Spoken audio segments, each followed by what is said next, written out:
మీ favourite food? నా favourite vegetable. Non veg లో? Non veg మీద పెద్దగా అంత ఇంట్రెస్ట్ లేదు. వెజిటేరియన్ ఫుల్ గా తినేస్తాను నేను. మిమ్మల్ని మోసం చేసిన వాళ్ళు ఎవరైనా ఉన్నారా? మేబీ చేశారేమో, నాకు గుర్తులేదు. నేను చెప్పాను కదా అలాంటి నాన్ సెన్స్ అంతా నేను గుర్తుపెట్టుకోను. అవును అవును. నాకు వద్దు. నేను ఇంకోటి ఏంటంటే, నాకు ఎవరి మీద కోపం వచ్చిందంటే నేను అక్కడే తిట్టేస్తాను. అక్కడతో నాకు క్లియర్, నా మైండ్ క్లియర్. నాకు గుర్తు కూడా ఉండవు. చూడండి, ఇప్పుడు మీరు నన్ను అడిగితే టక్మని ఏమని అడుగు, నేను చెప్పలేను. నాకు ఆ టైంలో కోపం వస్తే ఆ టైంలో తిట్టేస్తాను, అయిపోయింది. నీలో మర్చిపోవాలంటే ఏం తినాలి శ్రీవాణి? శత్రువులు తినక్కర్లేదు, పని చేసుకో.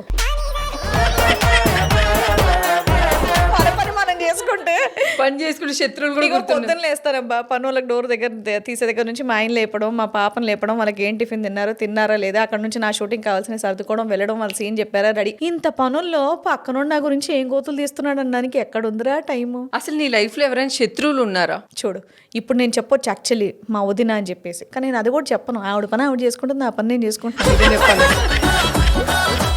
ఫ్రెండ్స్ ఉన్నారా? ఫ్రెండ్స్ ఉన్నారబ్బా. నీ బెస్ట్ ఫ్రెండ్స్ ఒక 5 పేర్లు. చాలా మంది ఉన్నారు నాకు చాలా మంది నా బెస్ట్ ఫ్రెండ్స్, బట్ రెగ్యులర్ గా కాంటాక్ట్ లో ఉండే వాళ్ళదైతే నేను చెప్తాను. ఎందుకంటే ఆల్మోస్ట్ ఎవరితో మాకు చాలా పెద్ద సర్కిల్. నవీన గారు, హరిత అక్క, ఇప్పుడు ప్రజెంట్ నీలిమ గారు, మన హిమజ, జ్యోతి, అంజలి, ఇలా చాలా మంది ఉన్నారబ్బా, ఒకరని చెప్పలేము. శ్రీవాణికి ఏదైనా ప్రాబ్లం వస్తే ఫస్ట్ కాల్ ఎవరికి చేస్తుంది? మా ఆయనకి. మీ ఆయనకి కాకుండా మా మామయ్య గారికి. నేను చెప్పేది ఫ్రెండ్స్ లో.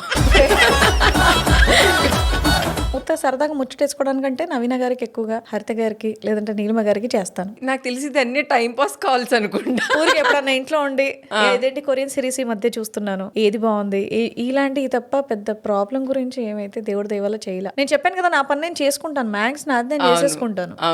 ఇవన్నీ పట్టించుకోవడాలు ఏముండవు. అందుకే తొందరగా పెళ్లి చేసుకోమనంట. ఇగో యంగ్స్టర్ కాబట్టి ఇవి నన్ను ఎన్ని క్వశ్చన్లు అడుగుతుంది, ఏం చేస్తారు ఈ అమ్మ పెళ్ళైన ఆడోళ్ళకి ఎన్ని పనులు ఉంటాయి నీకేం తెలుసు?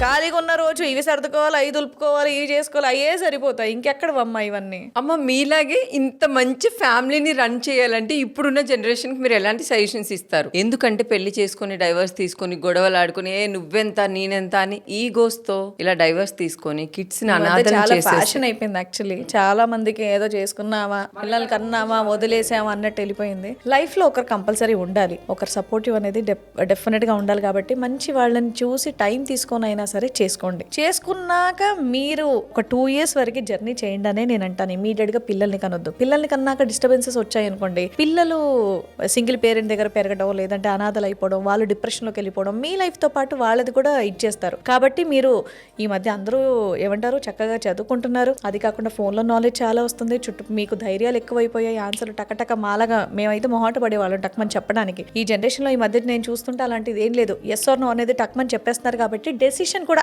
ఇలా తీసుకోకుండా పెళ్లి అనేది డెఫినెట్ గా చేసుకోండి. మంచి పార్ట్నర్ ని చూస్ చేసుకోండి. నచ్చితేనే కలిసి ఉండండి, లేదంటే పిల్లల్ని కనక ముందే విడిపోండి. మంచి పార్ట్నర్ అని ముందు తెలియదు కదా. నేను అందుకే అంటున్నాను, పిల్లల్ని కనక ముందే మీకు తెలిసిపోతుంది కదా. ఒక 1 year ట్రావెల్ చేస్తే ఎవరు ఏంటి అనేది తెలిసిపోతుంది. కాబట్టి అప్పుడే డెసిషన్స్ అనేది తీసుకోండి. విడిపోమని నేను చెప్పట్లేదు.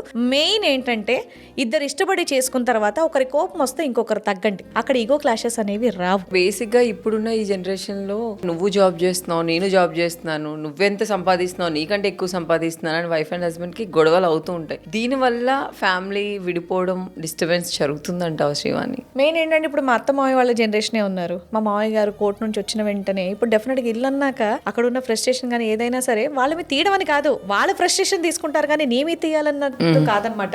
ఆయన ఏదన్నా చెప్తుంటే మా అత్త అవునా కూర్చోండి టీ తాగండి, వాటర్ ఇమ్మంటారు, ఇది కూల్ చేసేస్తారు. అక్కడ కామ్ అయిపోద్ది. మా అత్తం ఎప్పుడన్నా వంట రూమ్ లో ఎండాకాలం అలా చిరాగ్గా ఉన్నారంటే ఇలా ఇరిటేట్ అవుతుంటే ఏం కావాలి, కూల్ డ్రింక్స్ ఏమంతైనా అని ఇలా సర్ది చెప్పుకుంటూ ఫ్యామిలీ అనేది సక్సెస్ఫుల్ గా రన్ అవుతున్నారు. మేము వాళ్ళని చూసి మేము అదే కంటిన్యూ చేస్తాం. మా ఆయన ఎప్పుడైనా చిరాకు పడ్డా నేను సైలెంట్ అయిపోతాను, నేను చిరాకు పడ్డానంటే మా ఆయన సైలెంట్ అయిపోతారు. ఇలా ఒకరికొకరు అర్థం చేసుకొని వాళ్ళ పరిస్థితి ఏంటి, ఏ సిచ్యువేషన్ లో వాళ్ళు అరుస్తున్నారు అనేది కనుక మీరు అర్థం చేసుకుంటే గొడవలే ఉండవు. ఏమంటే నీ సంపాదన నా సంపాదన ఏంటండి, మనం అందరం కలిసి ఉండేది ఒకే ఇంట్లో, అదే ఇల్లు. సో ఏదైనా ఆ ఇంటికే కదా పెట్టాలి, మనమే కదా ఖర్చు పెట్టుకోవాలి. సో అది మాట్లాడుకొని ఖర్చు పెట్టుకుంటే సరిపోయేదానికి నువ్వు ఇంత సంపాదిస్తున్నావు, నేను ఇంత సంపాదిస్తున్నా, నీ డబ్బు నీది నా డబ్బు నాది అనే కాన్సెప్ట్ నాకు నిజంగా నచ్చదు. సరే నీకు నువ్వు నాకు నేను, మరి పిల్లలకి ఎవరు పెట్టాలి? కలిసే కదా వాళ్ళకి ఎడ్యుకేషన్ అనేది ఇవ్వాలి, కలిసే కదా మనం బయటికి వెళ్ళాలి, కలిసే కదా కొనుక్కుంటాం. అసలు డబ్బు అనేది మనది అనుకుంటే బాగుంటుందని నా ఉద్దేశం. ఈ డబ్బే రిలేషన్స్ అందరినీ కట్ చేస్తుందేమో కదా. మనుషుల కోరికలు కూడా చాలా ఎక్కువైపోయాయి కదా.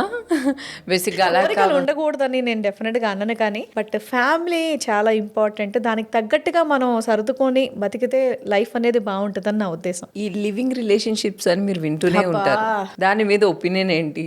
నేనేమంటే నేనేమంటానంటే అలాగే చేస్తే వాళ్ళకి బోర్ కొట్టేస్తుంది అంటాను నేను. వాళ్ళు పెళ్లి వరకు పోరు, అదే లైఫ్ అదే కంటిన్యూ చేస్తే బాగుంటది అనిపిస్తుందేమో అని నా ఉద్దేశం. అలా ఉండకూడదు, ఒక ఫ్యామిలీ క్రియేట్ అవ్వాలి, ఆ బాధ్యత ఒకరి మీద ఒకరికి ఉండాలన్న దానికే కదా వాళ్ళు పెళ్లి అనేది కనిపెట్టారు. లేదంటే అప్పుడు కూడా అందరూ అలాగే ఉండొచ్చు. కానీ ఇప్పుడు అమ్మాయిలు అయితే, అమ్మాయిలే కదా అబ్బాయిలు కూడా, అమ్మో పెళ్ళి వద్దు అంటున్నారు కదా. ఇప్పుడు లివింగ్ టుగెదర్ అంటే ఒకే ఇంట్లో ఉంటారు, అవసరాన్ని తీర్చుకుంటారు, కానీ అమ్మాయి ఎక్కడికో వెళ్ళిపోద్ది, అబ్బాయి ఎక్కడికో వెళ్ళిపోతాడు. కానీ నువ్వు గట్టిగా ధైర్యంగా నువ్వు ఎందుకు అడ్డుపోయావు అంటే నాకేమైనా పెళ్ళయిందా, నా ఇష్టం ఎటన్నా తిరుగుతాను అనే ఆన్సర్లు వస్తున్నాయి. అలాంటప్పుడు లివింగ్ టుగెదర్ మీ అవసరానికి ఉంటున్నానని చెప్పేసి అనాలి, కానీ మేము ఫ్యూచర్ లో పెళ్లి చేసుకుంటాం, తర్వాత పెళ్లి చేసుకుంటాం అనే డైలాగులు కొట్టొద్దని నేను అంటాను.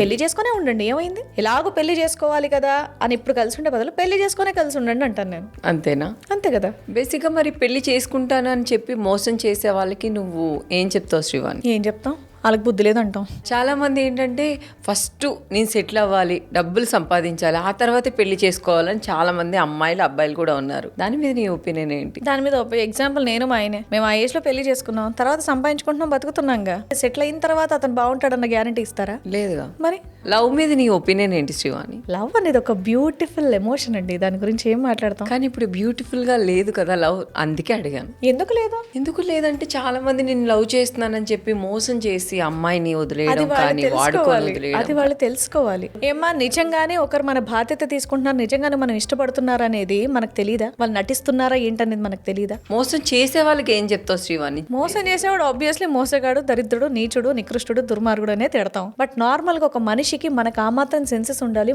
ముందల ఉన్నవాడు ఊరికే పొగుడుతున్నాడా, నిజంగా లవ్ చేస్తున్నాడా లేదా, మన మీద ఎంతవరకు రెస్పాన్సిబిలిటీ తీసుకుంటున్నాడు, నిజంగా ఇష్టపడుతున్నాడా, డ్రామా చేస్తున్నాడా.